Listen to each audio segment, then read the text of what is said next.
Estamos en Bonita Radio. Esto no es un cuento. Esta es la verdad. En breve, la periodista Carmen Enita Acevedo estará con ustedes. Síguenos en todas nuestras plataformas: YouTube, Instagram, Facebook, X, Spotify, iVoox y iTunes. Agradecemos a nuestros auspiciadores. Cooperativa Seno Gandía, 70 años sirviendo bien. Vega Coop, de tu lado, siempre. Vanilla Gift Card. Apoya el periodismo independiente. Puedes donar en nuestra página de internet bonitaradio.net o periodismosiglo21.com a través de PayPal o tarjetas de crédito. También puedes visitar ATH Móvil Negocios y donar a Bonita Radio o a Periodismo 21. Puede enviar un cheque o giro postal a nombre de Periodismo 21, PMB número 284, P.O. Box 194000, San Juan, Puerto Rico 00919-4000. Con ustedes, la periodista Carmen Enita Acevedo, en directo desde el estudio Roberto el Indio Acevedo.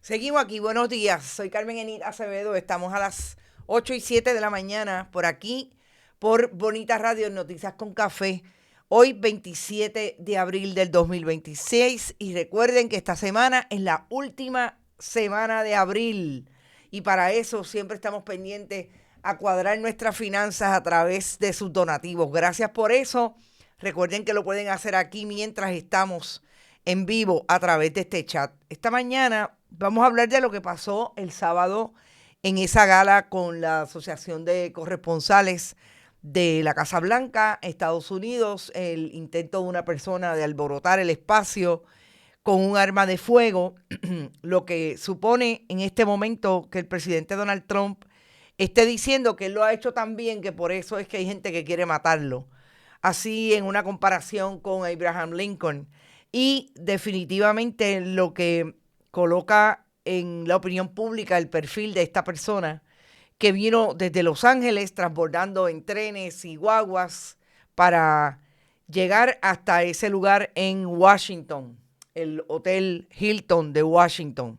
También lo que supone que Petro en Colombia lograra como un gobierno socialista cuadrar la deuda que tenía de 4,000 millones de dólares Colombia con el Fondo Monetario Internacional. Lo que supone eso para el discurso de que esas otras tendencias ideológicas apartadas de la derecha violenta de Estados Unidos y de tantos países en el mundo no pueda hacer lo que en justicia se merecen los países y sus ciudadanos.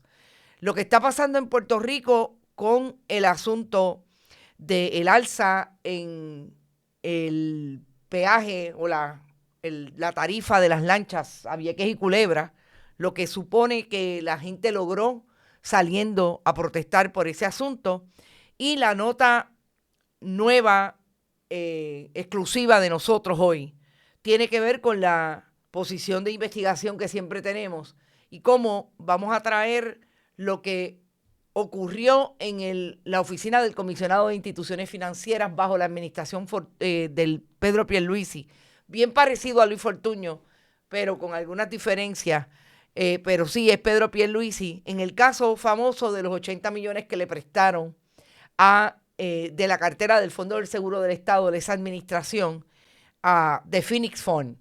Y esa persona que se llama Francisco Rivera Fernández, que todavía anda por ahí con sus carros lujosos y nadie ha intervenido con él, a pesar de que le debe 105 millones de dólares a la chequera del pueblo de Puerto Rico. Los conflictos de quienes dirigían ese esfuerzo y los conflictos que se ven hoy, pero que a ética gubernamental no le preocupan.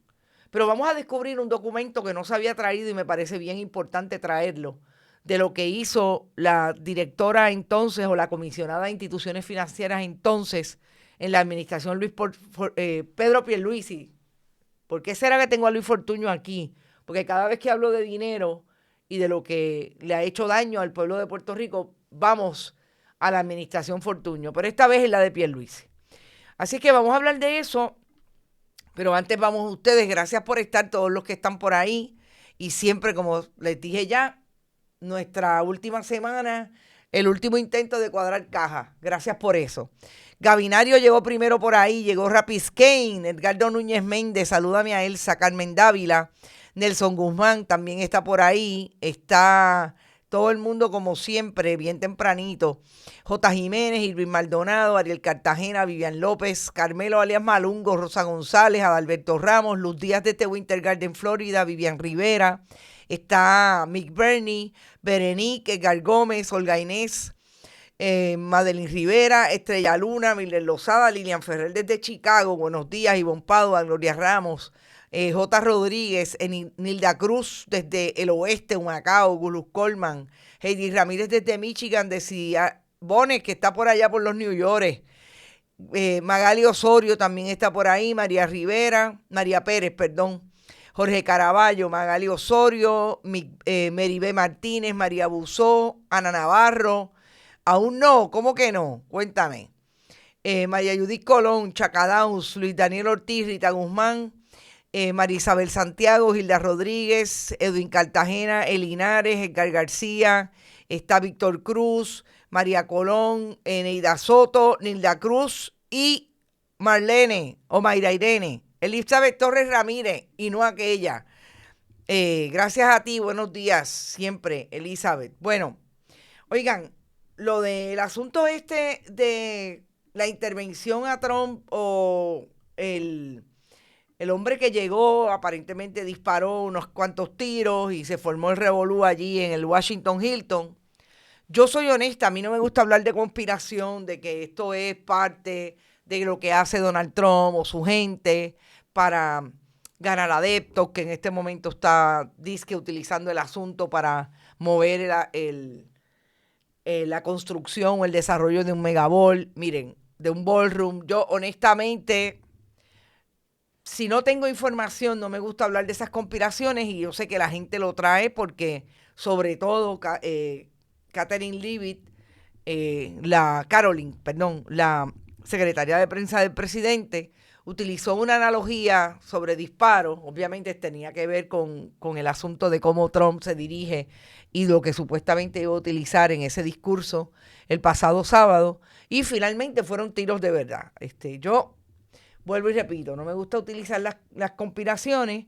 Yo pienso que Caroline Leavitt hizo un mal chiste. Eso no lo debe hacer una persona que está cerca de un presidente que obviamente tiene sus problemas de popularidad en este momento, que la gente piensa, sobre todo en términos de la guerra contra Irán, solamente el 21% de ese país, según las encuestas, está apoyando esa guerra, es decir, que un 80%, 79% está en contra. Pensaría que fue una imprudencia de parte del discurso de Caroline Leavitt o el comentario que le hizo a un periodista de Fox, pero no me denota a mí conspiración, honestamente. Yo sí creo que Donald Trump, como dice una columnista hoy del periódico El País en España, no necesariamente lo quieren matar. Si lo quisieran matar, ya lo hubieran matado. Me parece que el Partido Republicano y ese país está bastante dividido. Ya un poco menos de la mitad que ganó, por lo que ganó las elecciones, Donald Trump versus Kamala Harris. Pero todavía bastante dividido en la gente que entienden que Trump está haciendo lo que tiene que hacer. Sobre todo en un momento en que todas las políticas de Trump han ido contra personas que incluso votaron por él. Y a mí me parece que ahí está Estados Unidos hoy, que el nivel de violencia es brutal, pero sobre todo el nivel de hartazgo, el nivel de problemas de salud mental, porque ese país sigue siendo dirigido por una persona que cree que hay que proponer la supremacía blanca versus todo lo que representa un país como Estados Unidos, que se constituye precisamente de la diversidad racial, étnica, etcétera. Y me parece que por ahí es que tenemos que mirar siempre este nivel de violencia, o por lo menos lo miramos nosotros y le damos ese análisis. Creo que esta persona es una persona educada, la persona que está arrestada y detenida como sospechoso. Cole Thomas Allen es un hombre de 31 años, joven, ingeniero mecánico, programador de videojuegos y programador que ha tenido participación en el sistema educativo en Los Ángeles, California. Una persona con un perfil, vuelvo y repito, de educado, obtuvo ese bachillerato en ingeniería mecánica en el Instituto de Ciencias de la Computación de la Universidad Estatal de California, que ha sido un trabajador de una entidad que se conoce como C2 Education, que es una empresa dedicada a la preparación académica para estudiantes que buscan ingresar a la universidad. Fue reconocido como maestro del mes en el 2024. Y esta es la persona que llegó a Washington después de transbordar con trenes y guaguas, para supuestamente pues hacer algo con el arma de fuego, que sí, que disparó 2 o 3 veces y aparentemente hay un guardia de seguridad herido. Me parece interesante cómo se dieron los movimientos inmediatamente del sistema de seguridad que está alrededor del presidente. Yo creo que Trump es un presidente que tiene una seguridad máxima en este momento por todo lo que ha hecho y los atentados que ha recibido. Pero sigue siendo interesante lo que aparentemente están dispuestos a hacer en Estados Unidos para detener la presidencia de Donald Trump. Yo quiero ponerle estos 50 segundos de esta intervención de la conferencia de prensa donde Donald Trump dice por qué él cree que lo están atacando. Vamos a ponerlo. Thank you very much. Peter, go ahead. Thank you, President Trump.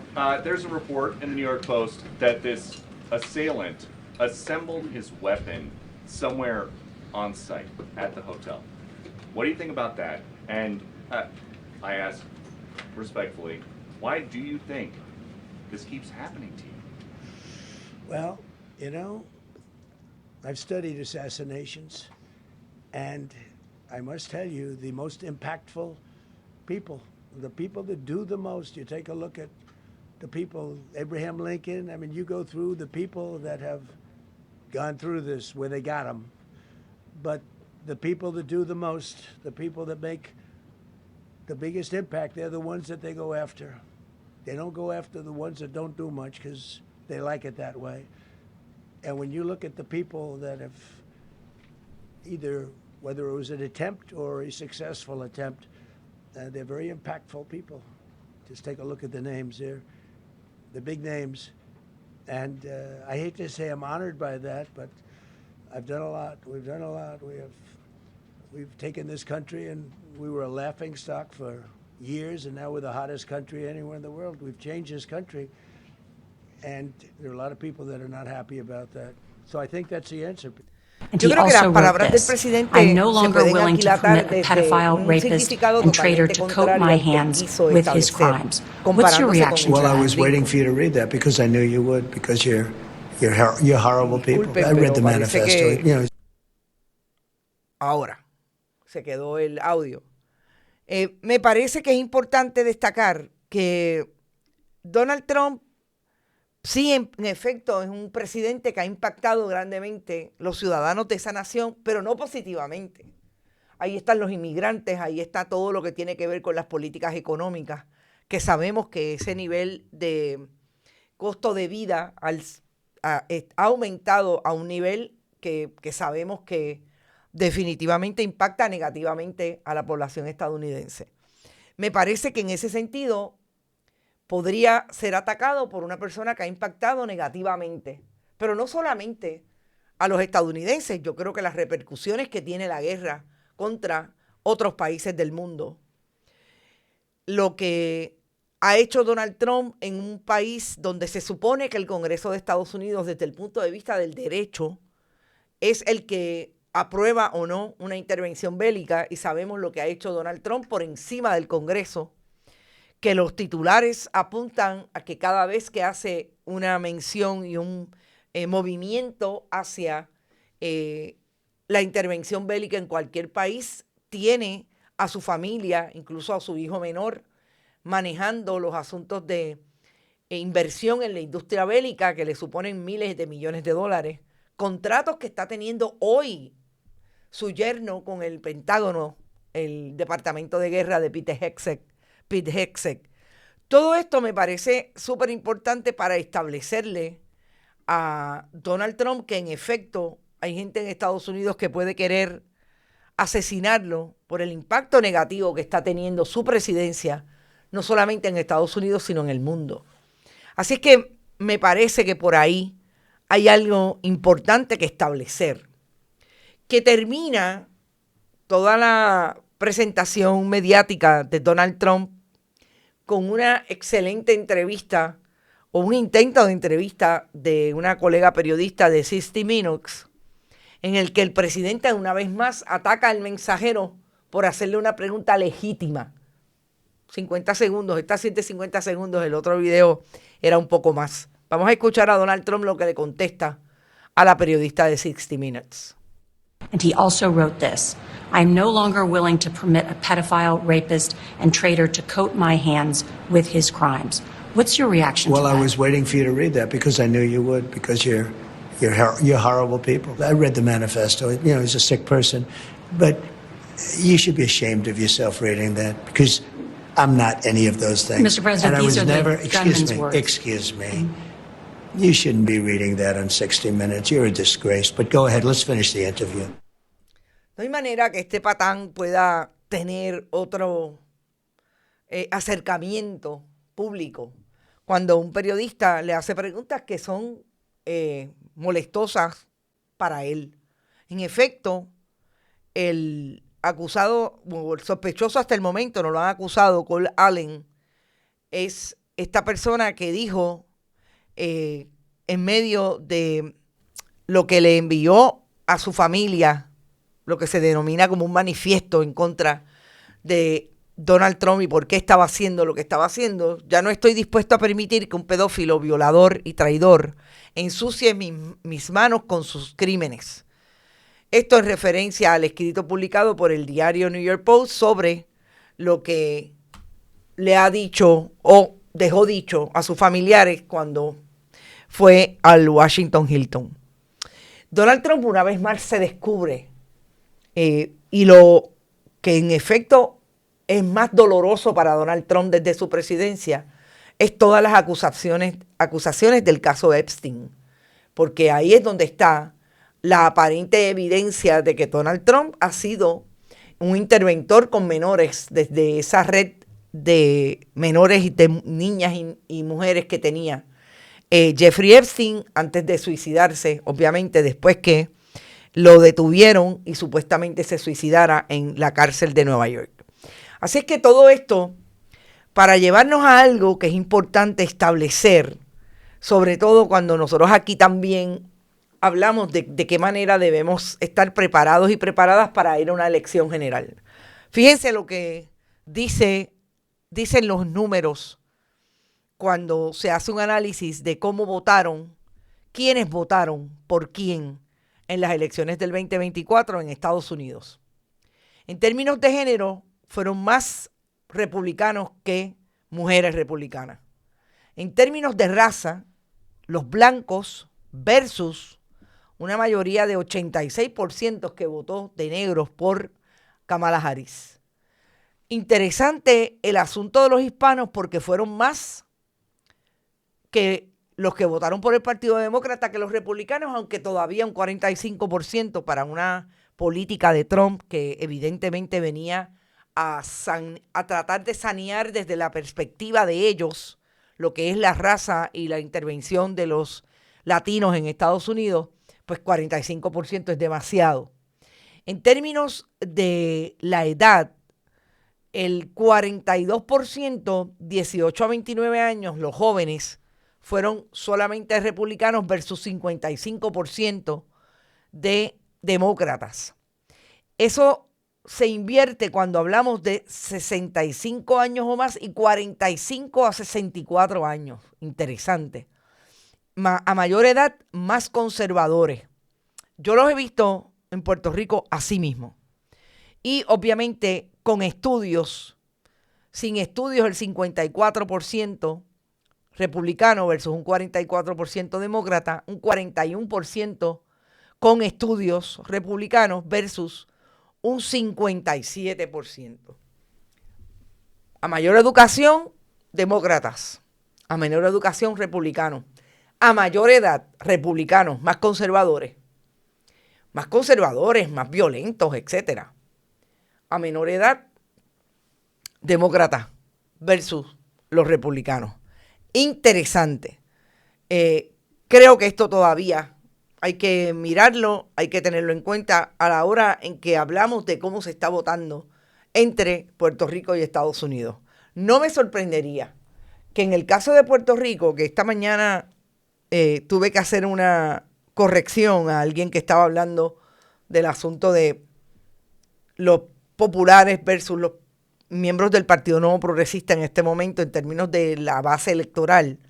No olvidemos que de esos populares le dieron el voto a Jennifer González precisamente por el miedo, hablando de conservadores, el miedo que le cogieron a la campaña del comunismo. Yo creo que eso es importante a la hora de analizar en este momento lo que pretende ser el Partido Popular, y es que siga el Partido Independentista o los aliados del Partido Independentista o de una posible alianza electoral, votando por el Partido Popular como en anteriores ocasiones para tratar de evitar que entre a ganar el Partido Nuevo Progresista. Me parece que esa fórmula, si están pensando en ella, está bien equivocado. El viejo Partido Popular que dirige un joven de 30 y pico de años, como es Pablo José Hernández. En cuanto a Puerto Rico, me parece que es importante, al mundo y al asunto ideológico que también trajo esa campaña de miedo entre comunistas, etcétera. Y es este titular de Forbes, que dice cómo, más allá de 4,000 millones, fueron 5,400 millones de dólares los que zanjó el gobierno socialista de Gustavo Petro en referencia al dinero que le tomó prestado a el Fondo Monetario Internacional en medio de la pandemia. Primero, que es un préstamo o es dinero que se le cogió prestado en un momento específico de gran crisis como fue la pandemia.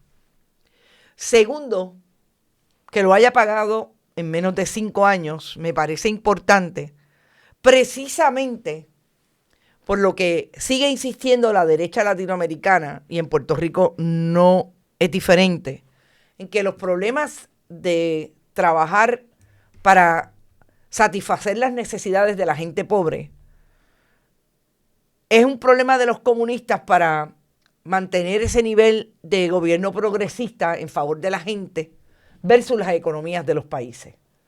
Me parece que lo que está pasando en Argentina hoy con Javier Milei, un nivel de inflación que tiene a todo el mundo, sobre todo a los pensionistas en la calle, pasándola muy mal, contradice esas campañas increíbles que hacen incluso en los medios, en las redes sociales, los partidos de derecha y los movimientos de derecha en Latinoamérica. Y no olvidemos que en Puerto Rico tenemos, por ejemplo, a una Joan Rodríguez Bebe, que precisamente habla desde esas tónicas porque se embotella los discursos y eso es lo que repite. Y en ese sentido me parece importante seguir insistiendo en que usted, más allá de repetir estribillos, los diga quien los diga. Aquellos que ahora se hacen ver como mesías y que andan con el narciso todo el tiempo colocado en la boca, diciendo que son los únicos que han hecho, a pesar de que se están aliando con el Partido Nuevo Progresista, sobre todo con Tomás Rivera Chatz en la legislatura, que hablan desde la idolatría a la persona que supuestamente era la persona que lo quería destruir y ahora el senador independiente está totalmente plegado ahí.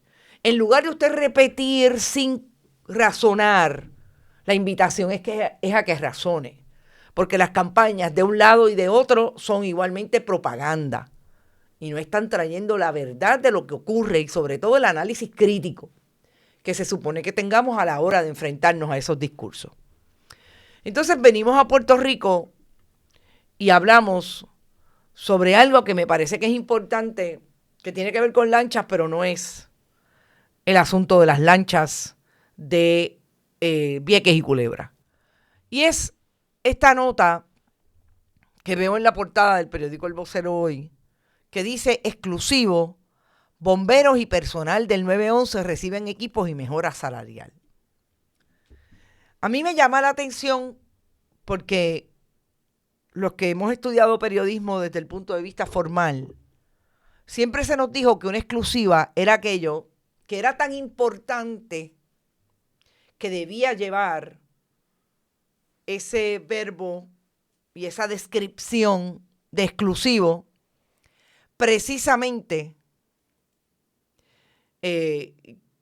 No es un verbo realmente la descripción, es el saber que es de este medio versus de nadie más. Era importante cuando usted denuncia algo que es de total importancia e incumbencia de ese lugar donde está publicando. En este caso, Puerto Rico. Y a mí me llama la atención que ahora lo que era una exclusiva importante que tenía que ver con la investigación que pudiera hacer un medio de comunicación, no lo es, y que sean exclusivas lo que el gobierno de Puerto Rico filtra y le da a un medio de comunicación para mantener el discurso de que ellos están haciendo algo.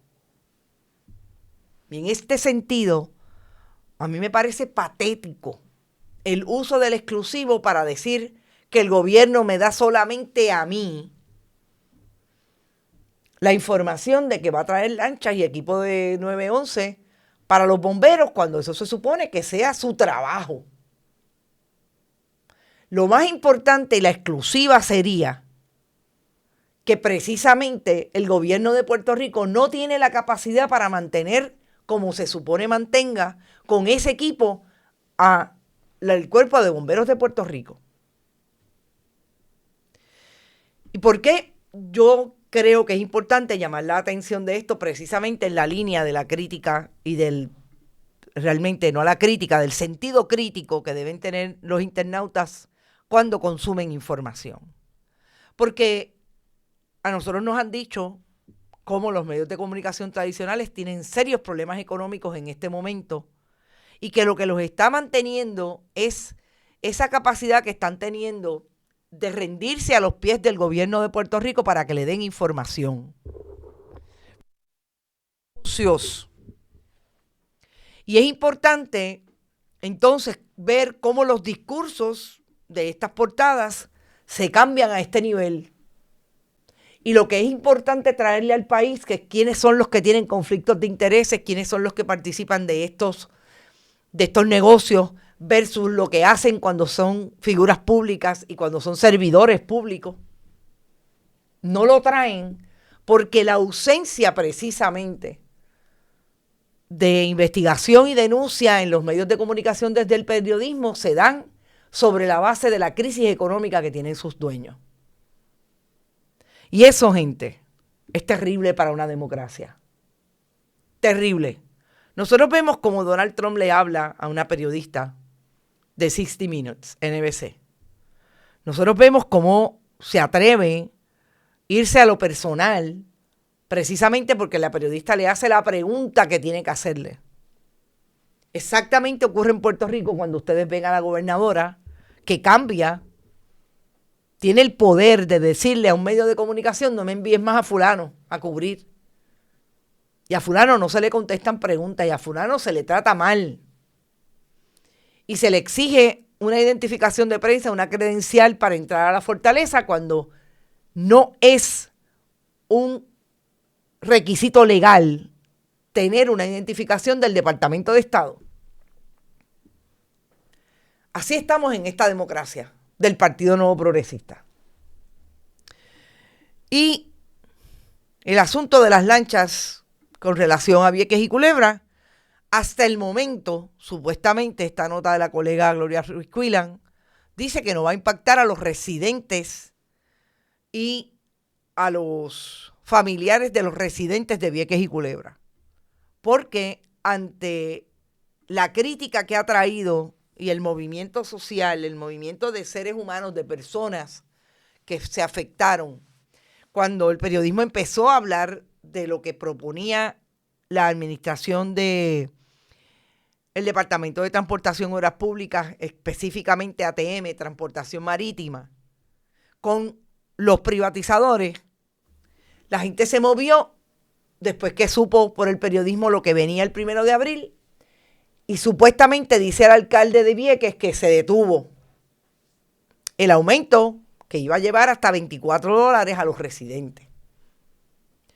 Yo creo que es importante darle seguimiento, porque ustedes saben que si, así como lo querían pasar por debajo del radar el 1 de abril, lo hacen el 1 de junio.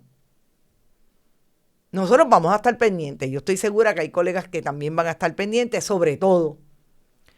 Lo que tiene que ser importante aquí es dejarle bien claro a la gente, estas son las cosas por las que tenemos que salir a la calle. Esto es lo que paga realmente. Que usted se mueva. ¿Y sabe por qué? Porque usted es un voto.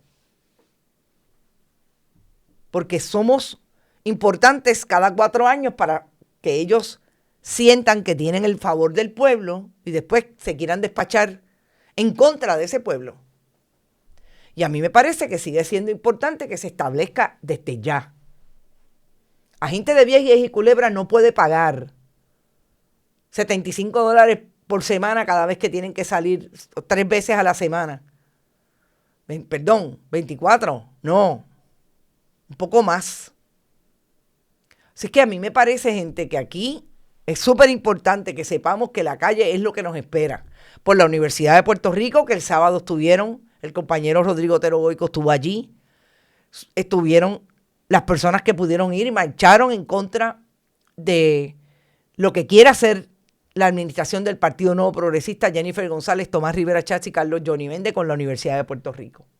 Hay que salir a la calle por las lanchas de Vieques y Culebra, hay que salir a la calle por el proyecto 310 que pretende taparnos la boca y que no tengamos oportunidad de recurrir a los tribunales, solamente el que tenga dinero para detener una obra que a todas luces, según la evidencia que tienen las comunidades y las personas que quieren recurrir, es ilegal.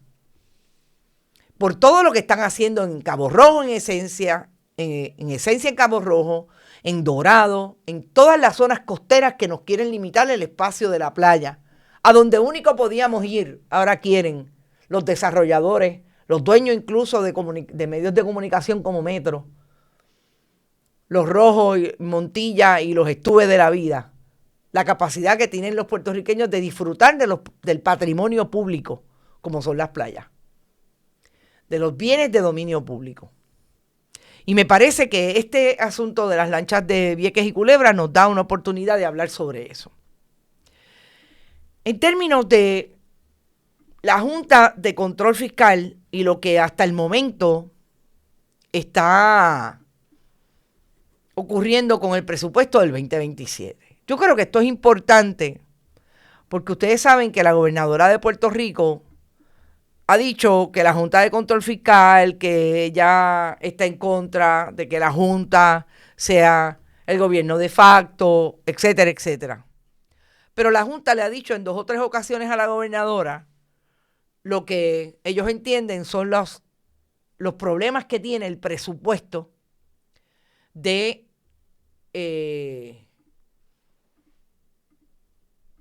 el gobierno de Puerto Rico para este nuevo, bueno, lo ha hecho en años pasados, pero en este caso igualmente lo hace con relación al nuevo presupuesto. Y dice Mujica que hay unas partidas que están concesionadas porque supuestamente hay que cumplir con unas metas. Dice el director ejecutivo en esta carta que publicaron el pasado viernes. ¿Y por qué es importante? Porque fíjense lo que trae esta carta.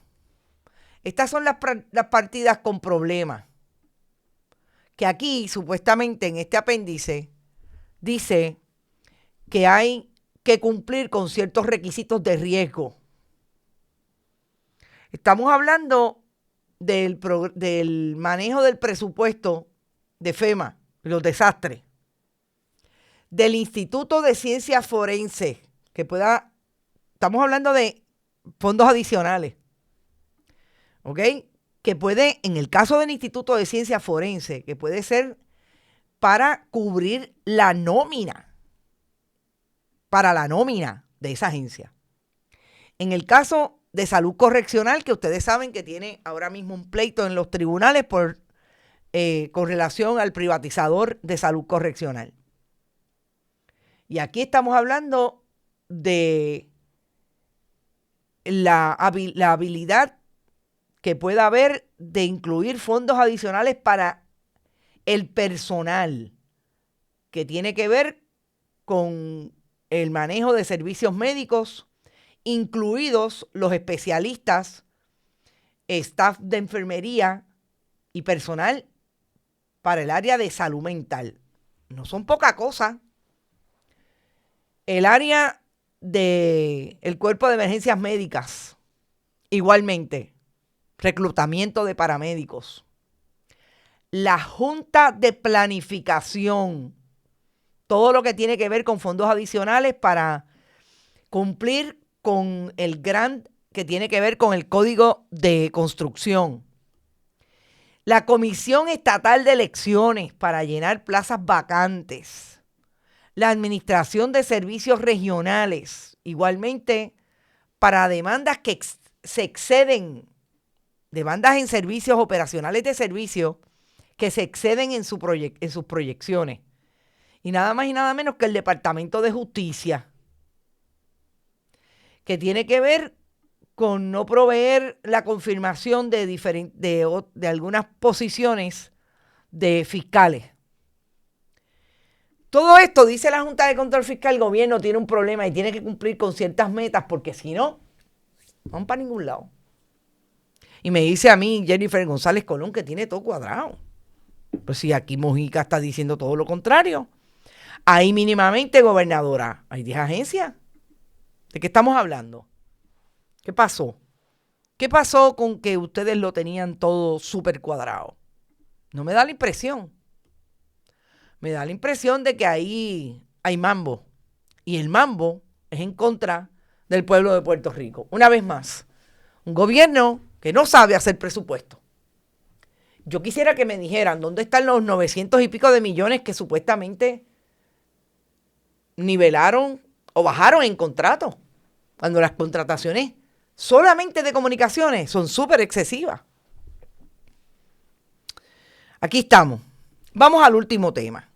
Ustedes saben que yo le he dado 2 historias de investigación y sigo investigando a todo lo que tiene que ver con que Francisco Rivera Fernández le haya cogido y le haya dado el gobierno de Pedro Pierluisi, presidente de la Junta de la Corporación del Fondo del Seguro del Estado, el exsecretario del Departamento de Salud, Carlos Mellado, que ahora está tratando de ser el bueno de la película en el caso de Susan Roy Fuertes y cómo gastaron su administración en el Departamento de Salud $60,000 para que se cuidara a un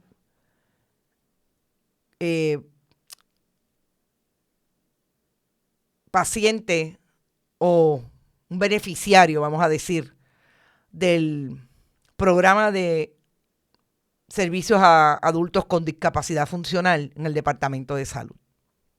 Y Carlos Mellado, por un lado, en una segunda transacción de $40 millones, le dio a este caballero que está en pantalla con espejuelos, y el segundo es el hijo de Roberto Clemente, $40 millones en mayo del 2021 para que prestárselos para él supuestamente manejar lo que se conoce como el Phoenix Fund. Y yo dije en un momento dado, en la segunda parte de mi investigación, que a mí me llamaba la atención que aquí nadie se está preguntando quién llevó a Francisco Rivera y su negocio Pariter al Fondo del Seguro del Estado, cuando realmente lo más importante aquí es que se le abrió la posibilidad de recibir en el 2019, en diciembre, y después en el 2021, $40 millones en 2 transacciones a ese fondo, cuando ese fondo era privado, es de Francisco Rivera y otros socios, y la cartera del fondo fungió como una empresa prestataria. Y hoy ese fondo le debe a la corporación del fondo, y hay un pleito en el tribunal estatal, $105 millones, porque nunca le pagó el préstamo, ni tampoco los intereses, nada. Y una cosa importante que voy a decir, porque es de esta foto, que una de las empresas esas que estaban vinculadas a The Phoenix Fund, que supuestamente también son de Francisco Rivera, es una empresa relacionada a comunicaciones. Y con esta imagen está hablando Francisco Rivera de producir una serie dramática sobre Roberto Clemente. Y esto fue nada más y nada menos que en febrero del 2023. Porque iban a producir. Nunca pasó, nunca ha pasado. Esos hijos de Roberto Clemente, la verdad que tienen una racha de malos negocios bien fuerte. Bueno, pues en la segunda parte de esta investigación que trajéramos sobre Pariter, nosotros nos percatamos que quien pudo haber llevado, que nunca han contestado preguntas de Bonita Radio, a The Phoenix Fund y Rivera Fernández al gobierno de Puerto Rico, porque no solamente contrató con el Fondo del Seguro del Estado ese préstamo como asesor también en el 2021, la administración de Pedro Pierluisi lo hizo asesor de la cartera de inversiones del fondo con un préstamo de $100 y pico de mil. También fue a la corporación de seguro de las cooperativas, COSEC, y allí también le dieron un contratito. Pudo haber sido Onili Borges, porque Onili Borges tenía como cliente a Francisco Rivera Fernández y a Pariter. De hecho, es parte Onili Borges de los deudores que tiene de Phoenix Fund y Francisco Rivera en esa quiebra que tiene en el Tribunal Federal. Nunca nos han contestado, pero fíjense lo que encontramos hoy. Y realmente fue hoy, porque esto es un anuncio que sale hoy, que nos da oportunidad entonces de entrar rápidamente, porque así lo dispone la buena investigación periodística, a indagar sobre Natalia Sequeira. ¿Y quién es Natalia Sequeira? Pues Natalia Sequeira era la comisionada de instituciones financieras cuando Pariter, o realmente The Phoenix Fund, estuvo ante esa institución que se supone que vele por la salud de las instituciones y de los fondos de inversión en Puerto Rico. Era la comisionada de instituciones financieras. Y nosotros sabemos que Natalia Sequeira en el 2025 emitió una orden contra Phoenix Fund. A nosotros siempre nos estuvo raro, aunque tengo que decir que no necesariamente era raro, porque nos han dicho que la oficina del comisionado de instituciones financieras dejó de ser productiva hace muchos años y que arrastran los pies, como arrastraron los pies con The Phoenix Fund, con otras instituciones bancarias, como por ejemplo con el propio banco venezolano, de bandera venezolana, de Julio Herrera Bellutini, Bancrédito. Y que allí las querellas llegan y hay poco personal, y las que llegan se duermen en las pajas y están 4 y 5 años sin hacer nada. Pues yo quiero que ustedes sepan que yo lo supe por una buena fuente de información que tengo, pero realmente lo que pasó con Phoenix Fund fue exactamente lo mismo, pero nosotros hoy nos enteramos por qué. Pero antes le voy a dar lo que nos enteramos hoy por razón de este anuncio. Que Natalia Sequeira es parte de O'Neill & Borges. O'Neill & Borges, corporación que fue el trabajo seguro como socio de Pedro Pierluisi antes de llegar a la fortaleza, que de hecho renuncia porque él quería ser gobernador en el 2019, no pudo y ya sabemos dónde está.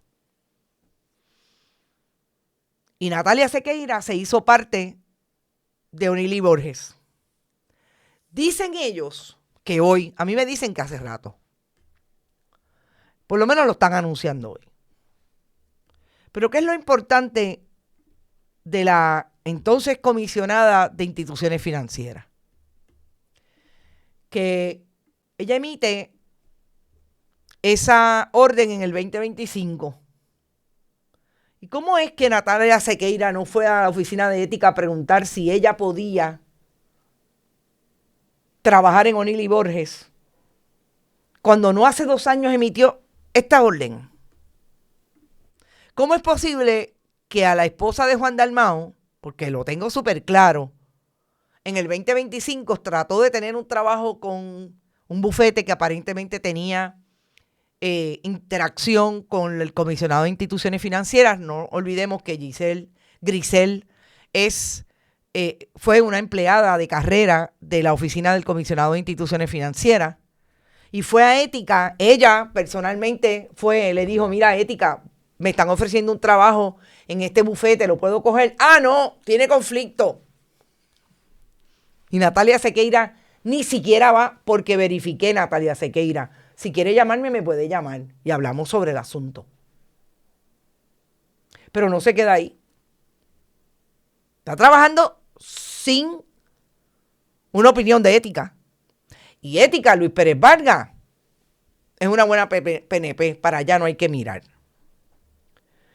Pero nosotros sí encontramos una opinión que le pidió Natalia Sequeira a Ética Gubernamental el 17 de noviembre del 21. Y le pidió una opinión a Ética porque Natalia Sequeira en ese momento le estaba diciendo, el 5 de noviembre del 21, le estaba diciendo a Ética Gubernamental, mire, es que yo soy la comisionada y allí en la oficina del comisionado hay una querella administrativa contra The Phoenix Fund. El 22 de octubre del 2021 se emitió la querella contra The Phoenix Fund. El 22 de octubre, ustedes saben qué pasó el 2021, ¿verdad? En el 2021, en mayo del 2021, Carlos Mellado, súper amigo, súper de uña y mugre, con Pedro Pierluisi, gobernador entonces, le prestó $40 millones a The Phoenix Fund. El 22 de octubre, Natalia Sequeira tenía ante sí como comisionada una querella contra The Phoenix Fund. ¿Y ustedes saben qué pasó? Nada en 4 años. En los años en que estuvo Pedro Pierluisi en la administración como gobernador, Carlos Mellado, secretario del Departamento de Salud, presidente de la Junta de Gobierno de la Corporación del Fondo del Seguro del Estado, Natalia Sequeira, la comisionada de instituciones financieras, no pasó nada contra The Phoenix Funds y Francisco Rivera Fernández, alias Pariter. No pasó nada. En junio del 2025, Natalia Sequeira emitió la orden. Ya cuando se iba. 105 millones de dólares, porque lo que hizo Pierluisi y Carlos Mellado antes, y esa junta del fondo, lo hizo antes una junta del fondo con otros 40 millones de dólares. ¿Cómo es que ellos vinieron a qué? Que ellos barrieron y son mejor gobierno. Ustedes me dirán. Natalia Sequeira, mucho que contestar, mucho, Onili Borges. Pero son abogados que tienen socios populares y socios del Partido Nuevo Progresista. ¿A qué estarán apostando en el 2028? Alguien que me conteste. Nos fuimos. Gracias por estar. Recuerden, vayan a bonitasradio.net si pueden. Donen a nuestro proyecto a través de PayPal, tarjetas de crédito, siempre en fundacionperiodismo21.com igual. También Periodismo 21 y Bonitas Radio en ATH Móvil. Pueden enviar cheques o giros postales a nombre de Onda Virtual o de Periodismo 21 a PMB 284, PO Box 194000, San Juan, Puerto Rico 00919-4000. Gracias por estar, gente. Nos vemos mañana a la misma hora y por esta misma transmisión en vivo en YouTube. Dígale al mundo que se suscriba a YouTube, Bonita Radio, aquí te enteras, no solamente de lo más importante a tiempo, primero también, sino en contexto y con toda la documentación que lo apoya sin temor a equivocarnos. Gracias, éxito, nos vemos mañana. Este programa fue traído a ustedes por Cooperativa Seno Gandía, 70 años sirviendo bien. Vega Coop, de tu lado, siempre. Vanilla Gift Card. Y no olvide apoyar el periodismo independiente. Visite nuestras páginas bonitasradio.net o periodismosiglo21.com y donar a través de PayPal o tarjetas de crédito. También puede visitar ATH Móvil Negocios y donar a Bonita Radio o a Periodismo 21. Puede enviar un cheque o giro postal a nombre de Periodismo 21, PMB número 284, PO Box 194000, San Juan, Puerto Rico 00919-4000. Bonita Radio. Esto no es un cuento. Esta es la verdad.